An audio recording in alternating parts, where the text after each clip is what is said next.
वो कहते हैं ना, अगर किसी चीज को शिद्दत से चाहो तो पूरी कायनात तुम्हें उसे मिलाने में लग जाती है। तो ऐसी ही कुछ कहानी अंजलि और वीर की। आज 4 साल बाद फिर वही आवाज सुनाई दी। हवा में फिर वही खुशबू थी, लेकिन सब कुछ बदल चुका था। उसे देख के ऐसा लगा मानो जिंदगी मुझसे बोल रही है, तू अभी जिंदा है, तू अब भी ख्वाब देख सकता है, तू अकेला नहीं है अब। लेकिन फिर भी मन में कहीं डर था कि कहीं ये सपना तो नहीं है जो आंखें खुलते ही टूट जाएगा। मन में हजार सवाल चल रहे थे कि तभी वो सामने आके बोली, हाय कैसे हो। मैं तो उससे बस देखता ही रह गया। वो फिर बोली, हेलो कैसे हो, कुछ बोलो।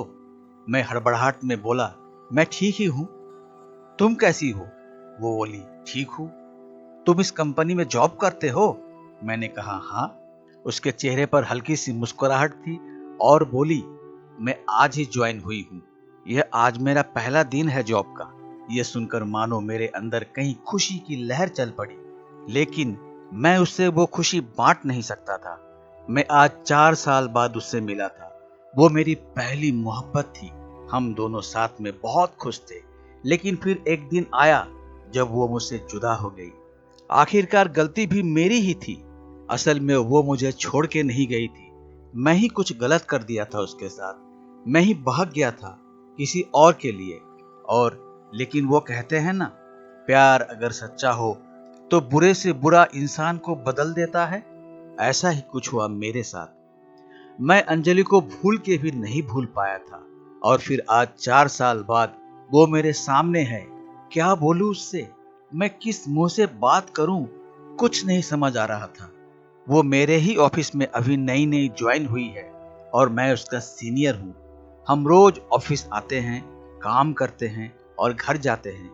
1 महीना हो गया था हुए, लेकिन अंजलि ने मुझसे एक बार भी हमारे बीती हुई जिंदगी के बारे में बात नहीं की। कभी भी ना ही वो मुझसे पूछी कि मैं अभी भी उसके साथ ही हूं या ब्रेकअप हो गया है मेरा।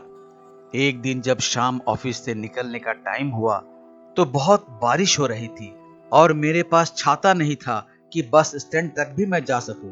मैं ऑफिस में ही वेट कर रहा था बारिश रुकने के लिए।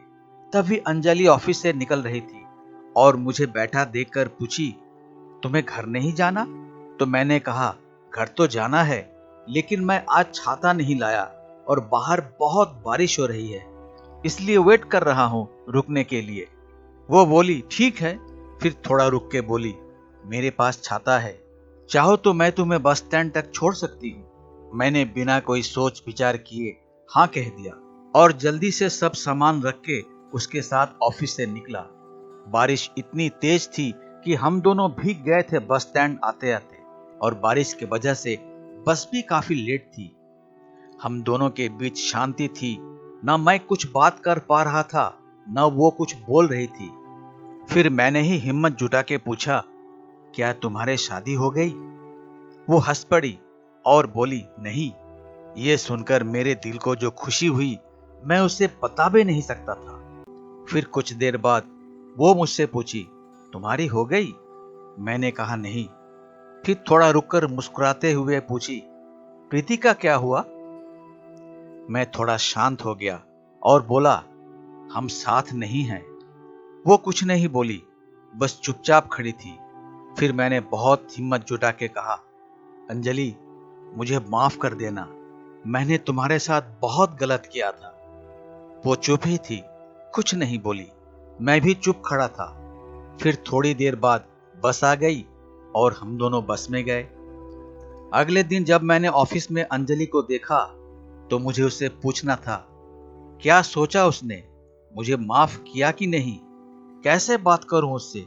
यही सब सोच रहा था कि वो मेरे केबिन में मुझे एक फाइल देने आई। मैंने बिना कुछ सोचे उसे बोल दिया, ऑफिस के बाद साथ में चलना, मुझे कुछ बात करनी है। वो बोली, क्या, हम अभी भी इधर बात कर सकते हैं। मैंने कहा, नहीं, ऑफिस के बाद मिलना। वो बोली, ठीक है, और चली गई।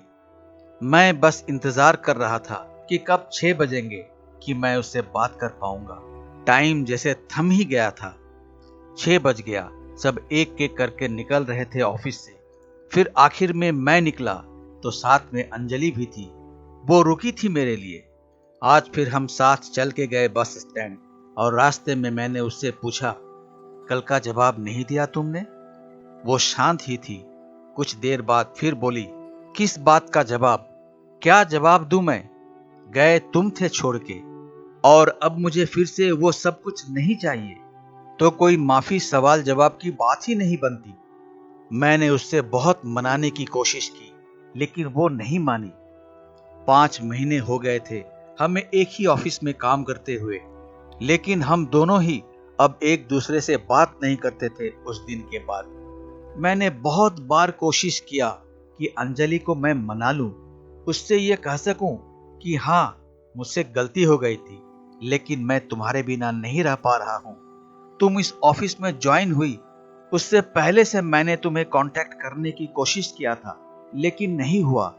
और जब तुम इस ऑफिस में आई तो मेरी खुशी का कोई ठिकाना ही नहीं रहा, लेकिन मुझमें तुमसे बात करने की हिम्मत नहीं होती थी। मुझे पता था कि तुम अब भी मुझसे प्यार करती हो, लेकिन कहती नहीं हो। एक दिन मैंने ही कुछ सोचा और ऑफिस में आकर सबको अपनी शादी की खबरें दे दी कि अगले महीने मेरी शादी होने वाली है। यह सुनकर ऑफिस में सब मुझे बधाई देने के लिए आए, लेकिन अंजलि नहीं आई। शाम को मैं खुद उसके पास गया और पूछा कि क्या तुम्हें खुशी नहीं हो रही है कि मेरी शादी होने वाली है? वो बोली, क्यों नहीं, मैं बहुत खुश हूं कि तुम शादी करने जा रहे हो, एक नई जिंदगी का शुरुआत लेने जा रहे हो। फिर मैंने पूछा कि तुम मुझे बधाई देने के लिए नहीं आई जब सब लोग आए थे ऑफिस के? तो बोली, मुझे बहुत काम था, मैं व्यस्त थी। मैंने कहा ठीक है, और मैं वहां से चला गया। 2 दिन बाद रात को अंजलि का मैसेज आया कि क्या तुम सच में शादी कर रहे हो अगले महीने? मैंने कहा हाँ। अगले दिन अंजलि ऑफिस नहीं आई थी। मैं सोच में पड़ गया कि क्या हो गया, वो आई क्यों नहीं। फिर मैंने अपने कॉलीग को कहा कि अंजलि को फोन करके पूछे कि वो ऑफिस क्यों नहीं आई। उसने फोन किया तो पता चला कि उसे बहुत तेज बुखार है और वो घर पर अकेली है। मैं तभी ऑफिस से निकल गया उसके घर जाने के लिए। रास्ते में मैंने फोन करके उसके घर का पता पूछा और जितनी जल्दी हो सके वहां पहुंचा। वहां जाकर देखा तो वो अकेली थी और उससे बहुत ठंड लग रही थी, कंबल में सोई थी। मैं जल्दी से उसे उठा के अस्पताल लेकर गया। शाम तक उसका बुखार ठीक हुआ तो डॉक्टर ने उससे मिलने की इजाजत दी। मैं उसके पास बैठा था, वो सो रही थी। मैं उसका हाथ अपने हाथ में लिया, फिर धीरे से उसकी आंख खुली। वो मुझे ही बस देखे जा रही थी। मैंने धीरे से बोला कि नहीं है मेरी शादी अगले महीने, मैं शादी नहीं कर रहा हूं। ये सुनते ही वो रोने लगी। मेरे भी आंखों में आंसू आ गए। मैंने उसे गले लगा लिया और हम दोनों एक दूसरे को पकड़ के बहुत रोए। फिर हम वहां से घर गए और हमेशा एक दूसरे के साथ साथ रहने का प्रॉमिस किया।